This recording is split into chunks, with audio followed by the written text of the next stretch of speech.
Hi guys, my name is Sadnan Khan and welcome back to my YouTube channel. So guys, हम पढ़ रहे थे द्रव्य विज्ञान, अपना पदार्थ विज्ञान का एक चैप्टर, और ये उसकी पार्ट 4 की वीडियो है। अगर आपने इससे पहले वीडियो नहीं देखी तो यहाँ पर आई बटन आ रहा होगा, यहाँ पे क्लिक करके आप बाकी प्रीवियस वीडियो देख सकते हैं। आपको ईजिली सारी बातें समझ में आएंगी। तो आज हम स्टार्ट करने वाले हैं इसमें जल निरूपण के बारे में और पृथ्वी निरूपण के बारे में। सबसे पहले हम जल निरूपण पढ़ेंगे। तो तैत्तिरीयोपनिषद क्या कहते हैं, जैसे हम पहले पढ़ते आ रहे हैं कि आकाश से क्या होता है, वायु की उत्पत्ति, वायु से होती है अग्नि की उत्पत्ति, और अग्नि से ही क्या होगी, जल की उत्पत्ति होगी। सिंपल है। अब सुश्रुत ने क्या बोला, जल के अंदर सत्व और तम गुण होते हैं। सबसे पहले हमने पढ़ा आकाश महाभूत। आकाश महाभूत के अंदर कौन से गुण की प्रधानता होती है, तो उसके अंदर प्रधानता होती है सत्व गुण की। ठीक है, आकाश महाभूत में। आकाश के बाद क्या आती है, वायु। ठीक है, इस वायु के अंदर कौन सी होती है, रज की होती है। ठीक है, वायु के बाद क्या आती है, अग्नि आती है। अग्नि के अंदर कौन से गुण की होती है, इन दोनों को आपस में मिला दो, सत्व की भी होती है और रज की भी होती है। इसके बाद आता है जल। जल के अंदर सत्व तो होगा उसके अंदर, लेकिन साथ में आता है उसके अंदर तम। तम भी आ जाता है। लास्ट में बचती है पृथ्वी। पृथ्वी के अंदर होती है सिर्फ तम। याद करने का तरीका कितना ईजी है, सत्व रज, सत्व प्लस रज, सत्व प्लस तम, लास्ट में तम। तो ये पाँचों महाभूत से तुम्हारा गुण का संयोग इजीली लर्न हो जाएगा। कुछ भी करने की ज़रूरत तुम्हें नहीं पड़ेगी। ठीक है, तुम्हारी एक लाइन तो इजीली लर्न हो गई। बाकी बोनस वीडियो में भी तुम्हें बहुत कुछ सीखने के लिए मिलेगा, टेंशन मत लो। नेक्स्ट आता है इसके अंदर जल किसे कहते हैं। देखो, जल के अंदर रूप रस स्पर्श की विशेषताएं होती हैं, जो जिसके अंदर मतलब जिसमें रूप रस और स्पर्श की विशेषताएं होती हैं उसको जल कहते हैं। अब रूप मतलब क्या होता है, रूप मतलब होता है देखना, जिसको देखा जा सके। रूप का मतलब क्या हो गया, देखना। रस का मतलब क्या हो गया, जिसको हम टेस्ट कर सकते हैं, यानी कि चखना, जिसको हम चख सकें। स्पर्श मतलब जिसका हम स्पर्श कर सकें, जिसको हम छू सकें। जल को हम छू सकते हैं, जिसका हम स्पर्श कर सकते हैं। तो जिसके अंदर कौन कौन सी विशेषताएं हो, रूप की, रस की और स्पर्श की। अगर तुम्हें ये टर्म लर्न हो जाती है ना तो बहुत अच्छी बात है, और ये टर्म तुम्हें लर्न हो जानी चाहिए।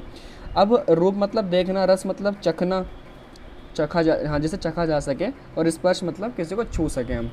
अब बात आती है, हम जो देखेंगे, हम देखेंगे किसके अकॉर्डिंग, हम देखेंगे अपनी आँखों से, मतलब नेत्र से। हम चखेंगे किससे, हम चखेंगे अपनी जिह्वा से, मतलब टंग से। और हम स्पर्श किससे करेंगे, अपनी स्किन से, मतलब त्वचा से। मतलब 3 लाइन तो यहाँ पर इजीली तैयार हो गई, और यही 3 लाइनें आगे जाकर पृथ्वी में भी एज इट इज़ बन जानी है। ठीक है, इजीली बन जाएंगी। तो जल किसे कहते हैं, जिसको देखा जा सकता है, चखा जा सकता है और स्पर्श किया जा सकता है। और हम इनका ज्ञान किससे प्राप्त करते हैं, अपनी नेत्र से, जीवा से और त्वचा से इनका ज्ञान प्राप्त करते हैं। सिंपल सी बात हो गई। अब हम आगे बात करते हैं इसके अंदर जल की अवस्थाएं। जल की अवस्थाएं कौन कौन सी होती हैं। तो पहली आती है इसके अंदर अम्ब। इसका निमोनिक भी बताऊंगा तुम्हें मैं। पहले अम्ब देखो, अम्ब क्या होता है। देखो, सपोज करो ये हो गई हमारी अर्थ। ठीक है, ये अर्थ हो गई, और ये हो गया हमारा सन, अर्थ एंड सन। और हम बना देते हैं ये एक पूरी यूनिवर्स हो गई। ये पूरा एक यूनिवर्स हो गया। यूनिवर्स के अंदर एक हो गया अर्थ और एक हो गया सन। ऐसा माना गया है कि जो सन है, सन के ऊपर जो आकाश है, जो मैंने बाउंड्री बनाई ना, सपोज करो ये यूनिवर्स की बाउंड्री है मॉडर्न के हिसाब से, बाकी मान लो ये उस सन के भी ऊपरी वाला आकाश है। तो सन के ऊपरी वाले आकाश में जो वाटर पाया जाएगा, मतलब वहाँ पे जो जल पाया जाएगा, उसको हम बोलते हैं अम्ब। ठीक है, और जो पानी पाया जाएगा इस यूनिवर्स के अंदर, मतलब अर्थ और सन के बीच में जो हमारा अंतरिक्ष है, अंतरिक्ष के अंदर जो जल पाया जाएगा उसे बोलते हैं हम मरीचि। ठीक है, अब ये क्या है, हमारी अर्थ है। अर्थ की जो सरफेस के ऊपर पानी पाया जाएगा। अब अर्थ को मैं यहाँ पे जूम करके बनाऊँ, ये रहा। अब अर्थ की सरफेस के ऊपर जो पानी पाया जाएगा उसको हम बोलते हैं मर। ठीक है, अब अर्थ के जो अंदर पानी पाया जाएगा उसको हम बोलते हैं अप। समझ में आई जल की अवस्था है, आएगा पढ़ कर देख लो। अम्ब क्या है, सूर्यमंडल से भी ऊपर आकाश के ऊपरी भाग में अवस्थित जल को हम अम्ब कहते हैं। समझ में आई बात। सूर्यमंडल के भी ऊपर वाला जो आकाश है उसके अंदर जो जल प्रेजेंट है उसको हमने सिंपली अम्ब कह दिया। मरीचि किसे बोल दिया? सूर्य और पृथ्वी के बीच जो अंतरिक्ष में अवस्थित जल है उसको हमने बोल दिया मरीचि। मर किसे कहते हैं? पृथ्वी पर स्थित जल को मर कह देंगे। और अब किसे बोलेंगे? पृथ्वी के निचले भाग में जो अवस्थित जल होगा उसको हम अप कहेंगे। ठीक है, तो ये हो गई हमारी जल की अवस्थाएं। अब बचा है इसके अंदर सिर्फ जल के भेद। जल के भेद देख लेते हैं बस एक बार हम। देखो, जल के दो प्रकार के भेद जैसे हम पहले पढ़ते आ रहे हैं, नित्य और अनित्य, मतलब कारण और कार्य। और कार्य में फिर कितना आ गए? 3 टाइप के आ गए, एक शरीर संख्यक, इंद्रिय संख्यक और एक विषय संख्यक। शरीर संख्यक मतलब आयोनिज, जो मतलब आर्तव से और स्पर्म से मतलब शुक्र से मिलकर किसी गर्भाशय में पैदा नहीं हुआ उसको बोलते हैं आयोनिज। इसके अलावा बाहर से कहीं से ही पैदा हुआ होगा उसको हम बोलते हैं आयोनिज। ठीक है ना, लेकिन जो इसमें पैदा हुआ होगा उसको हम बोलते हैं योनिज। तो जल को भी क्या माना है? आयोनिज माना है। इंद्रिय संख्यक में अब देखो जल का काम क्या है। जल की पहले तुम वो देखो तन्मात्रा कौन सी है। शब्द, स्पर्श, रूप, रस है। अब इसकी तन्मात्रा क्या हो गई? रस। तो इसको हम किस चीज़ से चख सकते, मतलब इसको हम किस चीज़ से ग्रहण कर सकते हैं? इसका ज्ञान रस है, मतलब इसको हम टेस्ट कर सकते हैं। और टेस्ट किससे कर सकते हैं? अपनी टंग से कर सकते हैं। टंग को क्या बोलते हैं? रसनेंद्रिय बोलते हैं। ठीक है, तो इसकी इंद्रिय कौन सी हो गई? रसनेंद्रिय हो गई। नेक्स्ट आता है इसके अंदर विषय संख्यक। विषय संख्यक जो मतलब बाहर हो, बाहर वाली चीज़ें जो अपने विषयों में काम कर रही हैं वो चीज़ें, जैसे कि नदी तालाब। जैसे हमने वायु में पढ़ा था आंधी और भवंडर, इस तरीके से यहाँ पे क्या हो गया? नदी तालाब। ठीक है, जल के अंदर। तो यहाँ पर हमारा जल निरूपण हो जाता है फिनिश। अब हम नेक्स्ट स्टार्ट करते हैं इसके अंदर पृथ्वी निरूपण। देखो मैंने क्या बताया था अभी, तैत्तिरीयोपनिषद ने जो है सिर्फ और सिर्फ क्रेडिट लिया है आचार्य जो है, लेकिन हम ऐसा कह नहीं सकते क्योंकि वो हमारे आचार्य हैं। लेकिन उन्होंने फ्री फंड का क्रेडिट लिया है। कैसे? सिर्फ उन्होंने बताया कि आकाश से, बस आकाश की उत्पत्ति किससे हुई? परमात्मा और जीवात्मा से हुई। उसके बाद वायु की किससे उत्पत्ति हुई? वायु की आकाश से हुई। वायु के बाद क्या आता है? अग्नि। अग्नि की किससे हुई? वायु से हुई। फिर जल की किससे हुई? अग्नि से हुई। अब पृथ्वी किससे हुई? जल से हुई।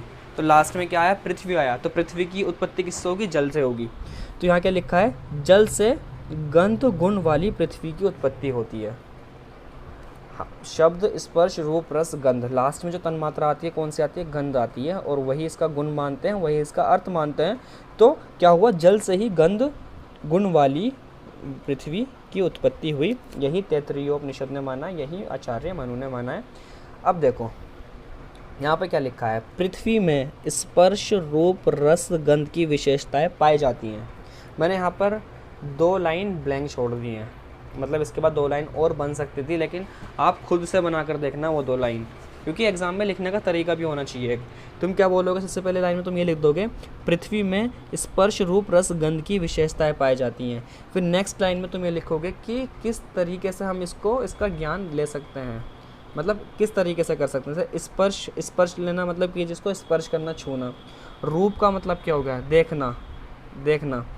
रस मतलब जिसको हम स्पर्श कर सकते हैं, देख सकते हैं, चख सकते हैं, सूंघ सकते हैं, उसकी स्मेल ले सकती हैं, ऐसी चीज़ को हम पृथ्वी बोलते हैं। थर्ड लाइन में इसका ज्ञान हम त्वचा से, स्पर्श मतलब त्वचा, रूप मतलब देखना मतलब नेत्र से, रस मतलब चखना मतलब रसनेंद्रिय से, गंध मतलब सूंघना मतलब घ्राण से। इन सब से क्या कर सकते हैं? इनका हम ज्ञान प्राप्त कर सकते हैं। तो इस तरीके से हम जो है जब एग्ज़ाम में लिखेंगे तो इस तरीके से हम इस चीज़ को बड़ा एलोबरेट भी कर सकते हैं। ठीक है, इसकी गुण की संख्या कितनी है? 14 है। मैं तुम्हें बताना भूल गया, इससे पहले जल पढ़ाया था मैंने, जल की भी गुण की संख्या 14 होती है। इसके बाद नेक्स्ट आता है पृथ्वी के भेद। अब तुम्हें यहाँ पर योनिस देखने के लिए मिलेगा पहली बार। सो पृथ्वी के भेद में वही चीज़ जो हम पहले से पढ़ते आ रहे हैं, नित्य और अनित्य, कारण से कार्य की उत्पत्ति होती है। अब इसके भी हम 3 प्रकार जैसे पहले पढ़ते आ रहे हैं, शरीर संख्यक, इंद्रिय संख्यक और विषय संख्यक। शरीर संख्यक को हम बाद में पढ़ेंगे, पहले इंद्रिय संख्यक और विषय संख्यक पढ़ लेते हैं। इंद्रिय संख्यक जैसे कि इंद्रियों का अपने विषय में ज्ञान प्राप्त करना। यहाँ पर इंद्रियाँ, कौन सी इंद्रियाँ यहाँ पर एक्टिव होगी? यहाँ पर हम पढ़ रहे हैं पृथ्वी के बारे में।